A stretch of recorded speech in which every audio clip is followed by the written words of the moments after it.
All right, John Spiegel here with GAI Insights, giving you the Genai news briefing, bringing your top news essential, important, or optional. Today we have guest writer Ram Kadamaraja from Colaberry. Good to have you. Paul, of course, Tim Andrews from Manat and from GAI, Ankaj. Honda. All right, Ankaj, if you could start, and we got lots going on here, everything from a very nice overview, LLM review, which is what we're going to start with, all the way through new kinds of research on pre-training. All right. So go ahead, Akash. Sure, thanks, John. So the first one that we have for today comes from Sebastian Rashka and talks about the big LLM architecture comparison. Yeah, and if you could scroll down too, Akash, and you know he concludes that there's some good incremental capability, especially by folks like DeepSeek. What do you think of this, Ram? Yeah, I think it's a very informative article, especially if you are into the enterprise architecture space. It also for IT leaders themselves, probably it's pretty technical, but for the people in the enterprise architecture, solutions architect, it's a very important article to kind of go through it. It talks about how various models are evolving and how each how you need to choose different types of models based on your context. This for IT leaders, this is a signal that it's important to invest in a proper solution architecture teams, so that they can constantly analyze the models as they are evolving and build the systems to accommodate these models based on the context. That's my intake. Because yeah. So an E and I or an O, essential, important, or optional? I would say this is more between optional and important. Yeah, so it's so for technical leaders, for sure, this is important to have a look at it to see how to shape their AI adoption using GenAI infrastructure. Yeah, I was there too. I was between optional and important. Very nice. Well done. Well written, interesting paper. Maybe make time for it. I don't know. Paul, where are you on this? Optional, important, essential? No, definitely not essential. I thought it was important, only since I think the business leader needs to forward this to their technical leader. Just make sure they saw it, but important. Tim? It's like Dr. Andrews. Yeah. You got an opinion on this one? Tim, can you hear us? I think we lost Tim. Where are you on this? I got disconnected for just. I'm here. Do you hear me? Yep, we can. So where are you on this one? Optional, important? I was right where you guys are. I think it's a really well written article. It's pretty deep technically. It's probably between optional and important for the AI leader. Guys, where are we? Same, John, between optional and important. I think deeply technical one for enterprise architect leaders, as Ram mentioned, but optional for general AI leaders. All right, I'm going to go this important on this one. John, just to highlight again, just shows you how incredible progress the Chinese open source models continue to make. It is a formidable competitor to the Silicon Valley, if not leading in some areas, and should not be taken lightly, particularly with the massive data center build over in China. Yeah, absolutely, and ongoing commitment. And anyway, I think it's both a commercial strategy and an industrial strategy, and I think it's very smart. Okay. It also shows how much algorithmic development and efficiency and various kinds of optimizations are still changing the game almost on a weekly, monthly basis. I mean, the thing that I just keep two things go through my mind. One is a really dark one, which is are we reaching the end of days where we have the universal language, which is actually the AI that can go across and whatever that, if you believe in that eschatology. But the other is that mathematics rules the world, man. I mean, you look at their ability to innovate and how deep the bench is in terms of Chinese mathematicians and software engineers. Anyway, yes. So end of days and math rules the world. Next, Ankaj. Okay, the next one that we have comes from HBR and talks about using GenAI for early stage market research. Yeah, I was going to give this one this is assigned to me. I was going to give this one an important. This whole notion, and this has been around for a while in different flavors, not with generative AI and not as deep, but at Harvard Business School, there's a guy named Stefan Tomke who did a lot of work in this area, who basically said, he wrote a whole book, who said, if you have digital representations of things when you're doing new product development, whether that's a complex, functional product like a drug, or a simpler product like a new hamburger in a McDonald's, that you'd have the ability, as you have more digital capability, to simulate more options and to decrease your risk. Same thing here, but with all the power of the LLMs, your ability to create synthetic markets. I think this is super important. I think it's super important for large companies. I think it's double super important for small companies, right? Because before you spend the capital, you go out and do it. So I was going to give this important, I guess maybe essential as I talk about it, but there's not a lot of economic analysis. So I was going to land it important. I don't know. Where are you on this, Tim? Well, I gave it important, but half of the reason I gave it important was because of the caveats that they put in there that people should be aware of, that there's still a lot of problems in doing this type of thing. It's a good idea. We've talked in the past about having LLMs simulate customers and other things and provide good feedback doing that. And that's basically what they're saying here is you can create a customer panel. But the number of problems you have is pretty significant, and you have to be aware of those problems and keep this thing in check. It's still very useful, I think, but you got to be aware of the challenges right now. Yeah, and if you look at the authors, you have two from Microsoft.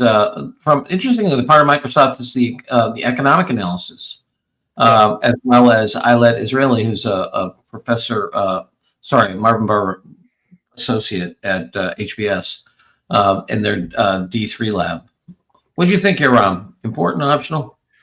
It's from my view, it's important. I like the fact that they talk about the differences between how a general purpose LLM versus fine-tuned LLM produce results in different ways, and how they should and the boundaries around them, right? So that's really interesting. So when to fine-tune, when to use general purpose, and then how to evaluate those results and the boundaries around them. It's very interesting. So it's definitely important. Paul? Yeah, important for similar reasons. All right, Akash, we'll go for important. You good with that? Definitely important, John. Yes. All right, important is next. Okay, the next one comes from Chroma Research and talks about context rot, how increasing input tokens impacts LLM performance. Yeah, here are some people, everybody wants to jam bigger context in. They're getting decreasing, capabilities. That context window gets bigger. What do you think here, Tim? I think this is optional for our AI leaders. I could lean towards important because it is an interesting outcome. It's a fairly researchy kind of thing, so it's hard to draw conclusions as to what this actually means in practice. Yeah. But again, an indication of how little we understand the performance of these models over their space. So turns out that all these models kind of screw up once you get to long context. So they're giving pretty good answers, but they're doing it based on shorter context. It was also amusing to see, I think this was the one where they just gave it a string of identical words, and it couldn't even output identical words in a stream given exact instructions. So, it's a reminder that these things are statistical engines and that we still have gaps in understanding of how they work. Yeah, so true. Yeah, this article coming up about the smart coach, right? We got an important out of Tim. Ram, where are you on this? Yeah, so again, it's a reinforcement that context structure matters, right? So it's again, from the optional article itself is optional, but it reminds like context structure matters. We just can't throw stuff at it and expect it to perform. And also, as you keep throwing like more stuff, it hallucinates like even more. And it's also reminds us the RAG is still powerful because RAG is a RAG can be used to design very narrow context and to get effective results. Again, it's an optional article, but interesting that a couple of years after we are still at the same phase where context they are hallucinating like more than we think they can do at this point of time. All right, we got optional. Paul, I'm guessing you're going O. What do you think? Yeah, optional as well, and just a reminder of how early days we are, and just amazing. I mean, bigger isn't always better, and this is what a lot of people just put 1 million tokens in or 5 million tokens, and you can solve all problems. Yeah, I was leaning more toward important, maybe even essential, because there's been so much made of making a bigger context window gives you a better answer. What do you think, Akash? We're going Democrat today. Break the tie.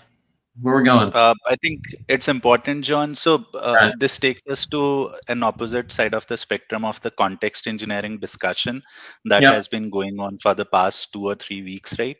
So Yeah. all the bigger leaders, Cognition, Manas, then Shopify CEO, who coined this term context engineering, they have been talking about giving more context to agents. Yep. But here is this research paper which talks that, okay, giving more context confuses them, right? So I think it's important for a leader to understand both the sides of this space. All right. I can support the important from that perspective. All righty. Yeah. Important it is. Akash, next. Thank you. Okay. The next one that we have comes from MIT and talks about the smart coach, which helps LLMs switch between text and code. Yeah, I thought this was really interesting about how, depending upon the kind of problems you want to talk to the, model in code in some areas, you want to talk to it in language in other areas. Where do you think of this from?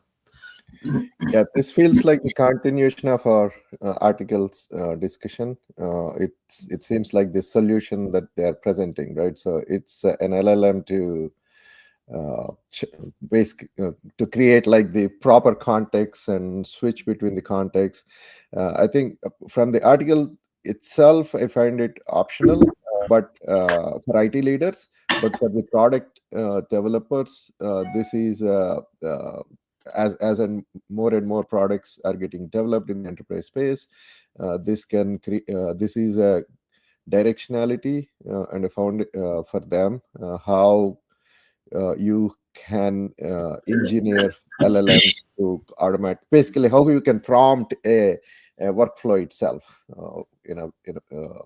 rather than how you can prompt a workflow so that it automatically creates like the output in smaller contexts. Yeah, very interesting. I mean, when you have, and this research also is at the LIDS lab at MIT. We have some friends over there. And supported actually by the Office of Naval Research and IBM. But really a whole different way to look at the problem, at least as far as I've seen, which is I was kind of leaning toward optional as well. What do you think here, Tim?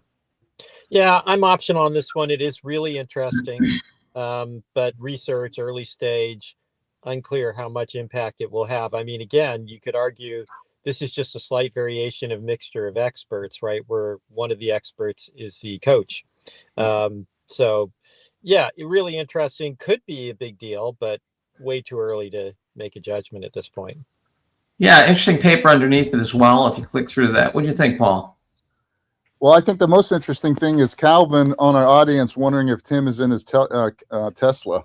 Yeah, I think that's the most important thing. I would never own a Tesla at this point, both for what I believe is deteriorating quality and because I think the guy is destroying our country. But so no Tesla for me. No Tesla for Tim. All right. John, just one comment I want to make on this. I continue to encourage all AI leaders to watch what's going on in the AI code editing space. It is absolutely on fire. And I have 3 software architects that I know and work well with who a year ago were completely skeptical. They're saying there's no way this thing can be this good. And all of them are full believers in 12 months. breathtaking. And I think that the idea that what's happening in code editing as an IDE is going to slowly moving over to marketing and sales and others is an interesting trend to watch. Yeah, I mean, I was thinking back to like Fortran and COBOL and stuff. I mean, those first languages, we've now reinvented those with a whole assistant who can do, or suite of assistants, right, that are now available. It's amazing. All right, so on this one, Paul, you're optional. Okay, head for optional. Ram Ankaj, optional. I was for important, John, I think. So basically, I listened to Sam Altman's interview where he mentioned that GPT-5 will be a combination of something similar that we are reading about in this article, where there will be something which Tim mentioned, a mixture of coaches kind of model, where a coach will help models steer between different models. So basically, if someone asks something about, let's say, which is a reasoning based question, the LLM will take them to O3 right away rather than GPT-4o. So I think this is going in that direction, and we have also seen two examples, I think, in the last month or so, where there were other tools who are doing something similar in terms of LLM orchestration. So I think this might be a trend going forward. And in the artificial analysis report that we discussed last week, they also show a trend where companies on average are now using 4.7 models. So they are already shifting between different models for different tasks. So might be the way to achieve, let's say, AGI going forward. All right, more on the important end. Yeah, we had the collab thing on learning to work with users and the other modeling of dialogue last week. So lot in the space. Yeah, I think I'm going to head down on optional on this one. Important area. Maybe the paper underneath, kind of early. Good to see now these are the kind of tax dollars I like being spent. Office of Naval Research. Anyway, next. Okay. The next one comes from Decat AI, and they have launched Mirage LSD, the first live stream diffusion AI video model. I don't know. You're on mute, John. Oh, I'm on mute? We can hear you now. Can you guys hear me? No? Yep, hear you now. Yeah. Yep. Okay. Yeah, no, I say the LSD here is not lysergic acid diethylamide. It is, in fact, live stream. I forget what the D is. Anyway, interesting new model here. They've shortened the window. What's the problem? The technical problem is that the noise when you're generating in these diffusion models, when you're generating more than 5 to 10 or 15 seconds, the noise begins to amplify because it creates a history, and then the autoregressive model begins to degrade the quality of the images. And these folks have come up with a clever new algorithm, which, if I understand it, basically takes you through it creates a much smaller window and has it forget the past much sooner. So it's able to do live stream video pretty much indefinitely. Now, they've got to work on some quality and so forth. It's early days. But I was between optional and important on this one, because I think this whole notion of being able to do, to me, it's kind of a merger of video gaming, live TV, and traditional, or live, video and traditional video, right? You're going to be able to be in there creating new stuff, changing it on the fly, streaming a synthetic version of whatever you're doing, if you're doing it like a live news show or something like that. Very interesting and powerful technology. And this algorithm seems pretty clever, because a lot of people broke their pick on this error problem. So I was important. I could even be convinced essential, given how important I think video is. But, what do you think here, Paul? Well, I'd love to first ask the audience, folks online, if you want to put an EIO in comments. We'd love to understand what you guys think on video here. John, I sometimes wonder, I think we could do a daily show just on video, a daily show just on algorithmic innovation, a daily show just on case studies. So there's so much innovation going on. I had this as an everyday miracle, so optional is my vote. Okay, we got an optional Ram. Yeah. We got E, we got O. When I saw this, my first reaction was, "Wow, this is incredible! How fast this space is evolving, how interestingly this space is evolving, and in the gaming space. I think if it's gaming industry leaders, this is like a must, or even in the creative industry, it's a must, essential. But for others, it's optional." Yeah, so it's fascinating to see how they are able to get like a completely real-time video generation, near real-time video generation. And that too, they talk about infinite generation, achieving infinite generation. If you look at that graph, if you scroll down, it's fascinating to just see the graph, how they are able to achieve infinite generation and near real-time performance. Yeah, amazing. Certainly never did. Tim, where are you on this? I'm optional. Again, I'd sort of echo what Ram said. Essential if you're in the video world, whether it's gaming or other parts of the video generation world, definitely essential to pay attention to this stuff because it could be a big deal. But it's a product announcement. They don't tell us any of the downsides, of course. How common is that in a product announcement? But it is fascinating. It's a real advance if it works in the field, and the downsides, which they don't cite, are not significant. But there's a lot of advance going on already in other forms of video control and manipulation. And the question is, does this really change the workflow overall? Does this really have a dramatic impact compared to a Runway or a Luna or the others that are out there? There's no attention to that, and it's hard for me to judge. I'm not an expert on the workflows around video generation using Gen AI. So I'd say it's really interesting, could be a big deal, but it's early days in a product announcement. So I'd say optional for the average Gen AI person, but essential if you're in the video world. Akash, where are we? Optional, John. I think it's not ready for the enterprise yet, so not useful for our AI leader. All right, optional it is. Akash, next one, please. Well, one other comment, John. Luda is saying maybe important, but she's not sure.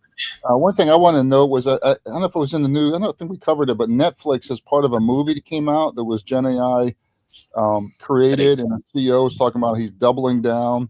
And I think we're going to continue to see the AWS and Netflix just blow away Hollywood. Hollywood's hanging on to the past, and the new digital giants are pushing the envelope hard.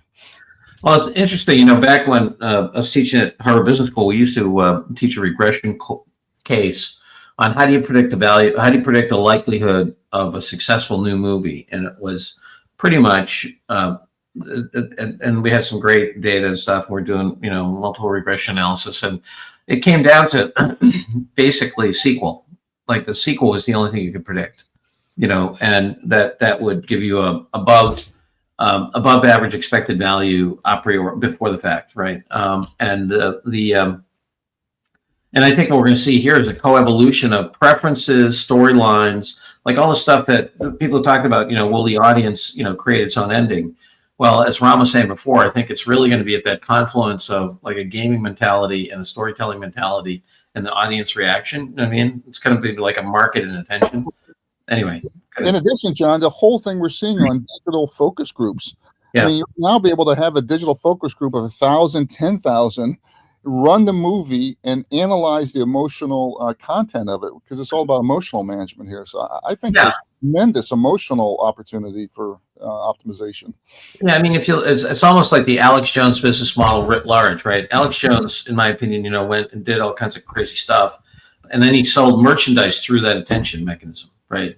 Like he was selling supplements and all kinds of crazy stuff. So I mean, once you have somebody's attention, you can start to sell things. Ron? Yeah. So just piggybacking on that, it might be very important development in the marketing side of things. Marketing is now becoming more and more video. Future is like video. So this can be like super interesting in engaging the audience in a much deeper level with the product. Yeah, we're back to the days when television, the Coke radio, the Coke hour and things like that. It's going to be interesting. And the president actually, the current president actually had a lot. I think reality TV fundamentally changed narrative. But anyway, all right, archives. That's an optional. We beat it to death. Next and last, I believe. Yes, John. Okay, so the last one is a research paper which talks about how language models improve when pre-training data matches target tasks. Yeah, Tim, here we've got we care about what we feed the beast before we build it. What do you think here? Well, there's a saying that goes something like "No kidding, Sherlock." It's an interesting article. It's optional for me, both because it's a research article and they make lots of assumptions, so we could go down the research path of methods and stuff, and unclear how clear these methods are. But they did a good job, I think. So it's okay. But the bigger message is, if you train it on really good data for a task, it's going to be better at that task than if you don't. Okay, yeah, I believe that.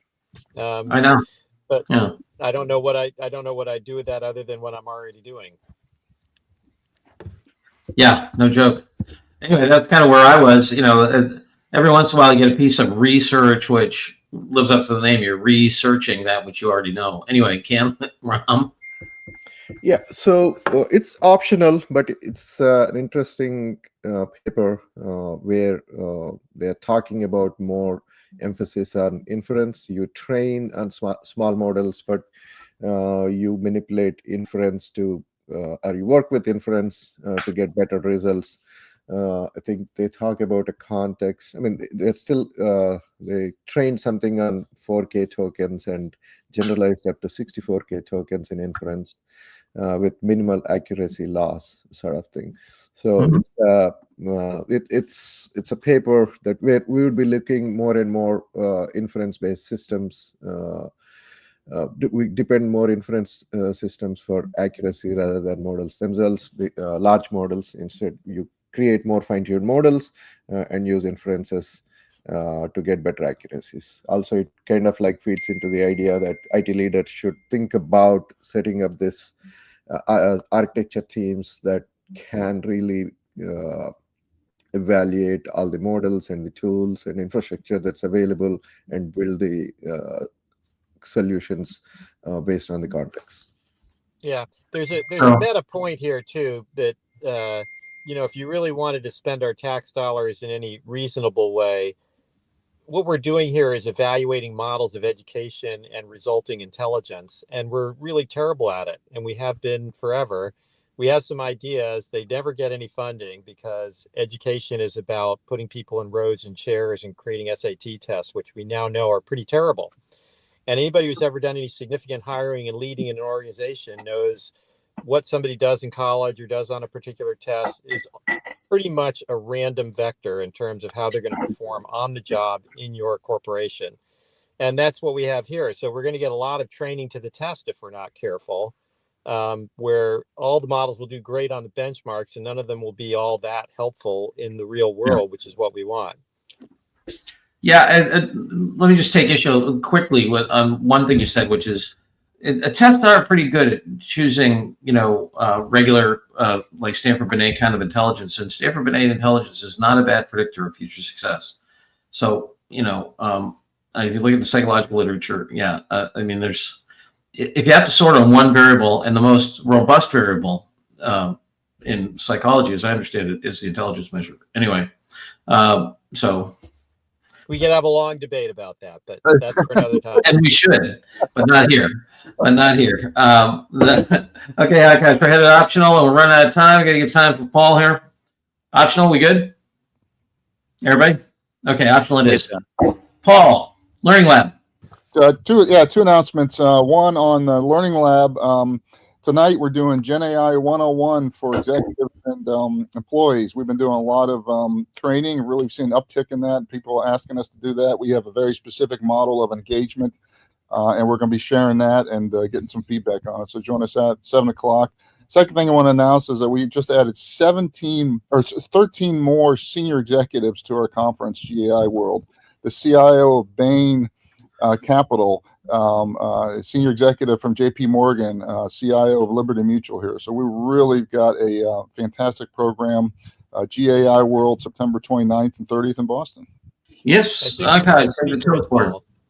What's that? I assume you mean as speakers and panelists, Paul, not just attendees. Correct. Oh, good. Yes, I'm sorry if I misspoke. They are speakers and panelists. Thank you, Tim. All right. No essentials today. 3 importance. Easy reading day. See y'all tomorrow. Thanks for joining. Bye-bye now. Thanks, Rob.